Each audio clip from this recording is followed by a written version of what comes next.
नमस्कार। जब भी हम किसी न्यू पेरेंट से बात करते हैं तो उन सबका एक ही कहना होता है कि रातों को सोने के लिए नहीं मिलता है।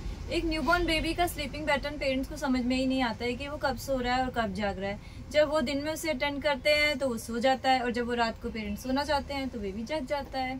अगर हम छोटी छोटी सी कुछ बातों का ध्यान करें तो हम अपने बच्चे की स्लीप को बेटर कर सकते हैं। सबसे पहले तो आप ये जानिए कि एक बेबी को 17 से 18 घंटे की स्लीप चाहिए ही चाहिए। दिन में कुछ उसके लिए ऐसा करिए कि वो हर 2 घंटे में आराम से सो पाए। मतलब कि उसको कुछ इस तरह से नहीं, उसको अलाउ करिए कि वो सो जाए। मतलब हमें मान के चलना चाहिए कि बच्चे को सोना ही है। उसके बाद क्या करिएगा कि 2 हफ्ते का होते होते अगर आप ये ट्राई करेंगे तो हम सेट कर सकते हैं कि बच्चे का दिन और नाइट का, डे एंड नाइट का उसको फर्क समझा सकते हैं। मतलब कहने की जैसे कि अगर आप दिन में बच्चे को पूरा अटेंड करिए, उसके साथ खेलिए, उसके साथ बातें करिए, उसके साथ लाइवली रहिए, और कोई दिक्कत नहीं है कि दिन के समय जैसे हमारे घर के कुछ नॉर्मल साउंड्स होते हैं, मोबाइल का बजना, मिक्सी का चलना, डोरबेल का बजना, डॉग का भौंकना, ये सब साउंड नॉर्मल है। ये सब बताते हैं कि दिन है, सुबह है और एक डे की नॉर्मल एक्टिविटीज हो रही हैं।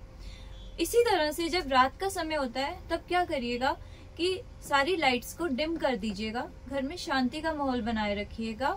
बच्चे के साथ रात के समय मत खेलिएगा। उसके साथ होता है ना, जैसे माँ बाप को बहुत लाड आता है और एकदम से बहुत ज्यादा बच्चे के साथ खेलने लग जाते हैं, वो काम रात के समय थोड़ा अवॉइड करिए, ताकि बच्चे को समझ आने लगे कि वो दिन था जिसमें हम सब जगे हुए थे और हमने डे की तरह हमने उसको लिया, और अब ये नाइट है जिसमें हमें काम होके सोना है। तीसरी चीज ये है कि आप उस समय बच्चे के लिए एक सॉफ्ट साउंड म्यूजिक लगा दीजिए, जिसे कि लुलाबीज भी कहते हैं।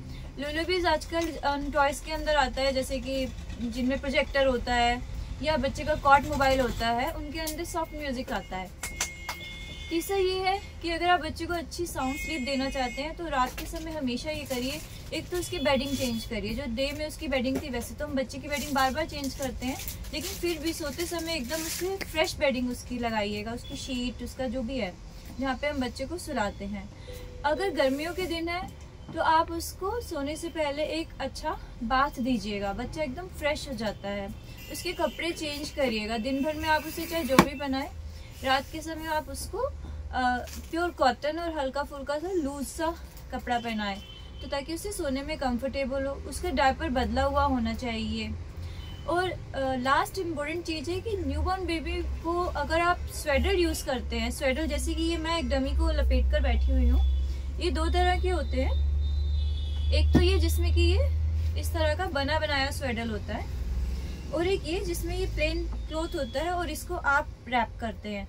बेसिकली स्वेटर क्या है कि जैसे पुराने ज़माने में हमारी दादी नानियाँ बच्चों को सुलाने के लिए एक कॉटन की मलमल की चुन्नी से नहीं बांध दिया करती थी, तो ये वही चीज़ होती है। इसी को स्वेडलिंग करना कहते हैं। इसका मकसद ये है कि बच्चे को, क्योंकि न्यूबॉर्न बेबी है, 9 महीने बच्चे की माँ के कोख में रह के आया है, तो उसको ये फील होना चाहिए कि वो अभी भी मतलब माँ के गर्भ में ही है, तो उसे एक डर नहीं लगता है, वो ऐसे जैसे घबरा के उसके हाथ कांपते नहीं हैं।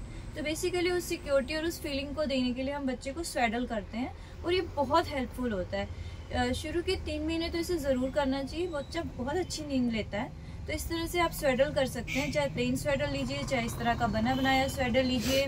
म्यूज़िक के लिए इस तरह का, जैसे ये मैं आपको एग्जाम्पल के लिए दिखा रही हूँ, ये स्टार शेप में आता है, इसको हम स्टार प्रोजेक्टर कहते हैं। और इसमें ये जो साउंड सुन रहे हैं इसको लुलाबीज बोलते हैं। ये बहुत सॉफ्ट सूदिंग सा म्यूजिक रात को बच्चे को सुलाते समय आप लगा सकते हैं। इन सब को आप थोड़ा ख्याल करेंगे तो बच्चे को काफ़ी अच्छी नींद आएगी।